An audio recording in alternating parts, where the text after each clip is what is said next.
दोस्तों, चाहे भारत का रक्षा अनुसंधान एवं विकास संगठन यानी कि डीआरडीओ हो या फिर इसरो हो, काफी तेजी से भारत के डेवलपमेंट में कार्य कर रही है और इस चीज से कोई भी इनकार नहीं कर सकता, क्योंकि जिस तरह का कार्य भारत रक्षा और स्पेस के क्षेत्र में कर रहा है वह अद्भुत है। लेकिन इसी के साथ रेलवे भी एक ऐसा सेक्टर है जिसमें बीते कुछ सालों में भारत ने काफी तेजी से तरक्की की है और अब भारतीय रेलवे ने जो कारनामा करके दिखाया है उससे पूरी दुनिया हैरान है, क्योंकि भारत ने हवा से चलने वाली ट्रेन बना डाली है। ये सुनने में काफी अजीब और बेवकूफ बनाने वाली बात लगती है, लेकिन हम आपको ये ट्रेन भी दिखाएंगे और रेलवे के इस कारनामे के बारे में भी आपको बताएंगे। वहीं इसके अलावा यूनाइटेड नेशन को लेकर भी खबर सामने आ रही है, जिसको लेकर एक बार फिर से भारतीय विदेश मंत्री ने बड़ा बयान सामने रखा है, जिसके तहत यूएन में परमानेंट मेंबरशिप को लेकर ये स्टेटमेंट भारत के विदेश मंत्री की तरफ से सामने आया है। इसके बारे में भी इस वीडियो में बात करेंगे। दोनों खबर काफी इंटरेस्टिंग है, इसीलिए वीडियो को अंत तक जरूर देखिएगा।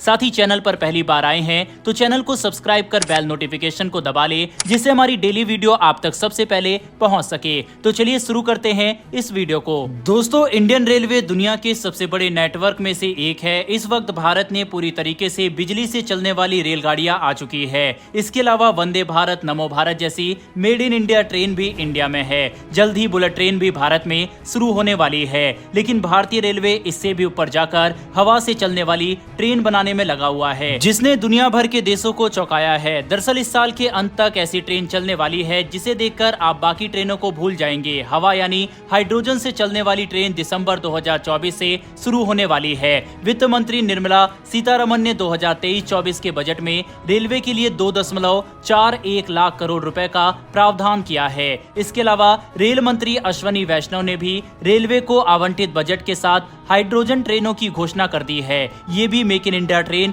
कही जा रही है। आधुनिक सुविधाओं से लैस हाइड्रोजन ट्रेन की शुरुआत होने के बाद रेल से सफर का नजरिया पूरी तरह से बदल जाएगा। हाइड्रोजन से चलने वाली ट्रेनों को हाइड्रेल भी कहा जाता है। सिंपल लैंग्वेज में इन ट्रेनों में फ्यूल के तौर पर हाइड्रोजन का इस्तेमाल होता है। हाइड्रोजन ट्रेनें कार्बन डाइऑक्साइड, नाइट्रोजन ऑक्साइड या और भी नुकसानदायक गैसों का उत्सर्जन नहीं करती है, यानी हाइड्रोजन ट्रेनें एनवायरमेंट फ्रेंडली है। बिना धुएं किए ये ट्रेन चलेगी। इन ट्रेन में धुआं न होने के कारण प्रदूषण के लिहाज से ये बेहतर है। इसके अलावा इस ट्रेन में 4 कोच यानी डिब्बे होते हैं। भारत में सबसे पहले हरियाणा के जिंद और सोनीपत के बीच में इसे चलाने की योजना है। इसके अलावा धीरे धीरे इसका विस्तार होगा। हरियाणा के बाद Darjeeling Himalayan railway, Nilgiri mountain railway, कालका शिमला रेलवे, कांगड़ा घाटी, बिलमोरा वागई और मारवाड़ देवगढ़ मदरिया शामिल है। इसकी स्पीड 140 किलोमीटर प्रति घंटे की होगी और ये एक बार में 1000 किलोमीटर तक चलती है।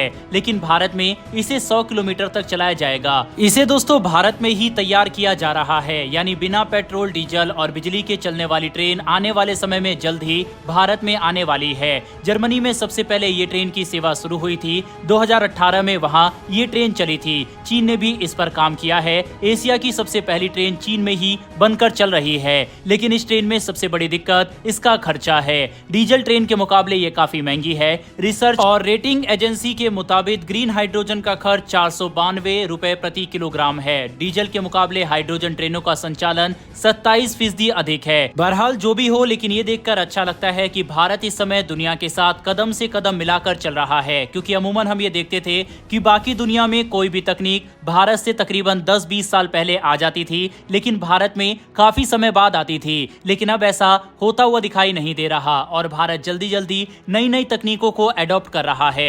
बहरहाल बढ़ते हमारी दूसरी खबर की तरफ, जो कि यूनाइटेड नेशन से सामने आ रही है। दरअसल भारत के विदेश मंत्री डॉक्टर एस जयशंकर ने कहा है कि भारत को संयुक्त राष्ट्र सुरक्षा परिषद यानी यूएनएससी की स्थायी सदस्यता मिलना तय है, लेकिन उसके लिए देश में ऐसा प्रधानमंत्री होना चाहिए जिसे दुनिया ना नहीं बोल सकती हो, और भारत में एक ऐसा ही प्रधानमंत्री इस समय गद्दी पर बैठा है। दरअसल कटक में विश्व बंधु कार्यक्रम में विदेश मंत्री डॉक्टर एस जयशंकर शामिल हुए। इस दौरान उनसे यूएनएससी में भारत की स्थायी सदस्यता को लेकर सवाल पूछा गया था। इस दौरान विदेश मंत्री ने कहा कि ये एक बहुत ही कठिन समय है और ऐसे में ये इम्पोर्टेंट है कि भारतीय लोग किस पर भरोसा करते हैं। भारतीय जनता किसे देश का लीडर देखना चाहती है? क्या लगता है कि देश को इस चुनौती से कौन निकालेगा? और मुझसे सुरक्षा परिषद के बारे में पूछा गया। मेरे पास विश्वास है कि हम सदस्य बनेंगे रहेंगे, लेकिन अगर हमारे पास एक मजबूत प्रधानमंत्री हो जिसे दुनिया ना नहीं कह सकती, तो हम तेजी से सदस्य बनेंगे और हम यही करने की कोशिश इस समय कर रहे हैं। यूएनएससी में कुल 15 सदस्य होते हैं, जिसमें से 5 स्थायी सदस्य होते हैं और 10 नॉन परमानेंट मेंबर होते हैं। जो अस्थायी सदस्य होते हैं वो हर 2 साल में बदलते रहते हैं।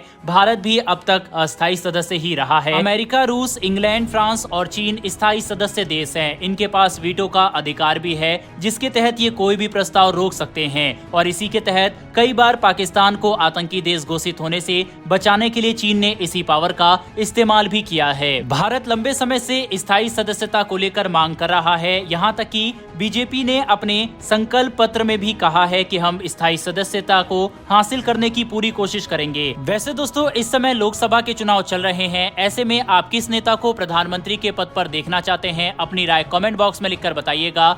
फिलहाल इस वीडियो में इतना ही। इन्फॉर्मेशन और वीडियो पसंद आई हो तो वीडियो को लाइक करके हमारी आने वाली डेली ऐसी वीडियो के लिए चैनल को सब्सक्राइब कर बेल नोटिफिकेशन अवश्य दबा लें। फिर मिलेंगे ऐसी एक नई वीडियो के साथ। धन्यवाद। जय हिंद।